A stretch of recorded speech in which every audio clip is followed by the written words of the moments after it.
Soldier Underground. Today, a Democracy Now! International broadcast exclusive. A U.S. soldier who went absent without leave a year and a half ago to avoid returning to Iraq has applied for asylum in Germany.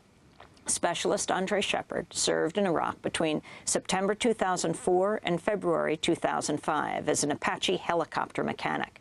After his tour of duty, he returned to Germany, where he's based. When his unit was called up to return to Iraq in early 2007, he went AWOL to avoid redeployment, calling the war illegal.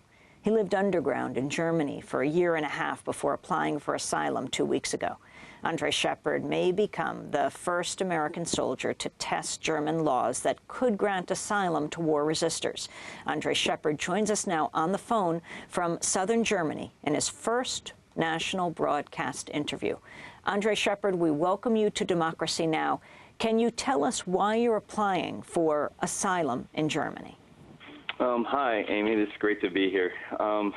It's for several reasons, actually, as to why.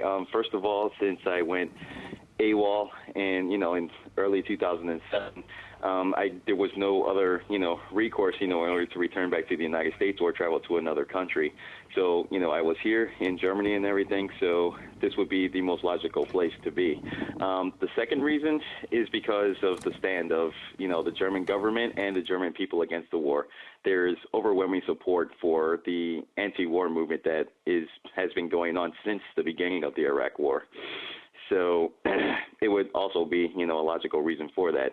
And third of all, because of the, the Nuremberg trials were based here in Germany.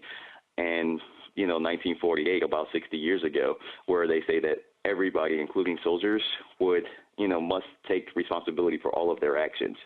So that would mean that if you're in an illegal war, that means the soldier also is doing something illegal.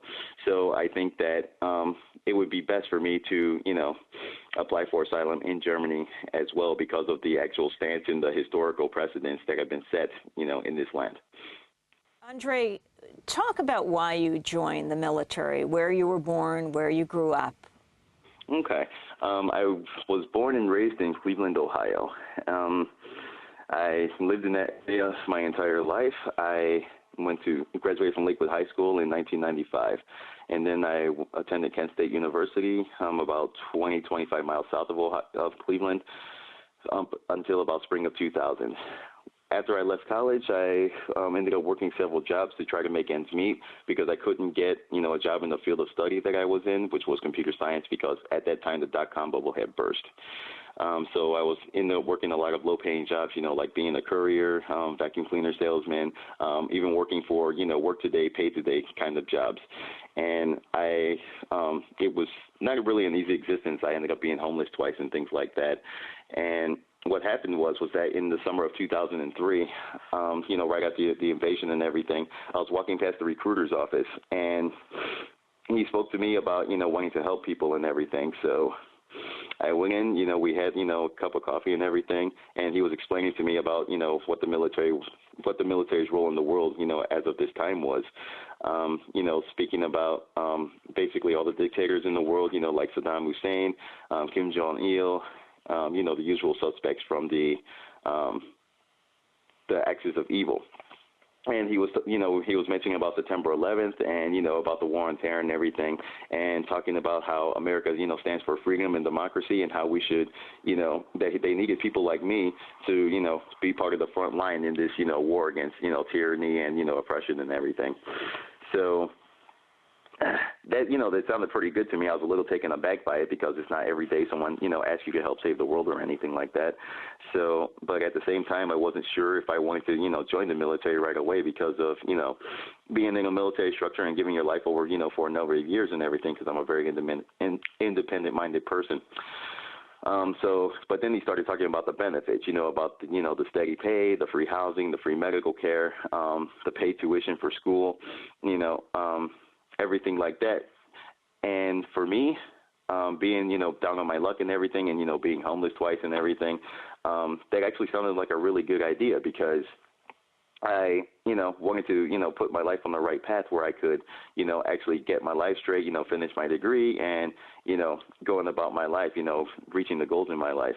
But I still wasn't really convinced because I didn't, want to sign my life away for 8 years, as I have said before.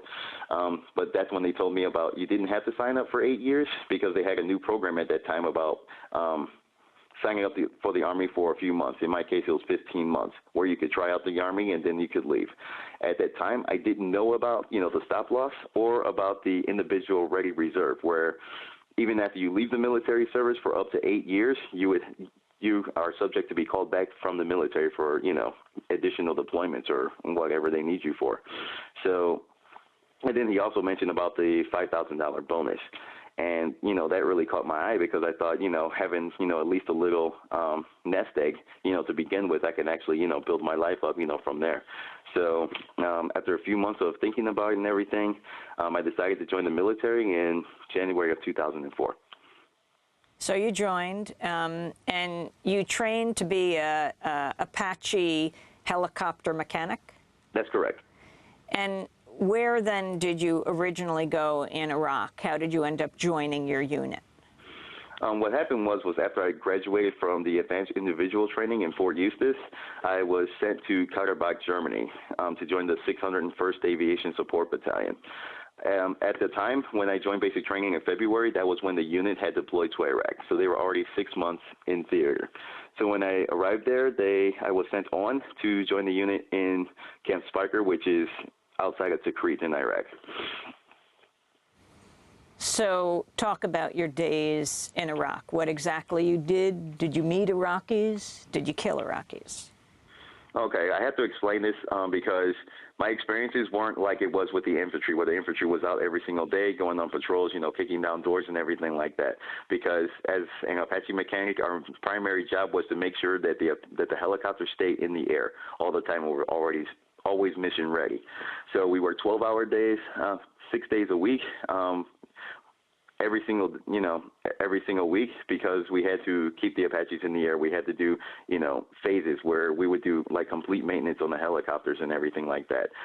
Sometimes there would be duties where you would go for guard duties, to watch a group of Iraqis who were coming onto the base so they could, build defenses like, sand defenses or, painting or different things like that. So we could, actually give them money where they could, actually feed their families or take care of themselves and things like that.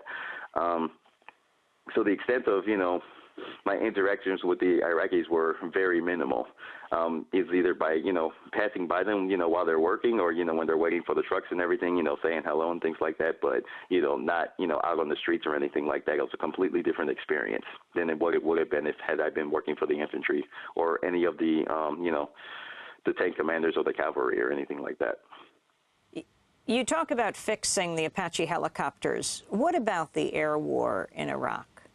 Now, this one is a serious point of contention because in the research that I have done over several years, the extent of damage that has happened in Iraq, with the infrastructure being totally destroyed, they're not having enough power, there's no water, photos of, bullet holes from the 30-millimeter chain guns going through, buildings and everything. All of this could not have been done by the infantry. This is true.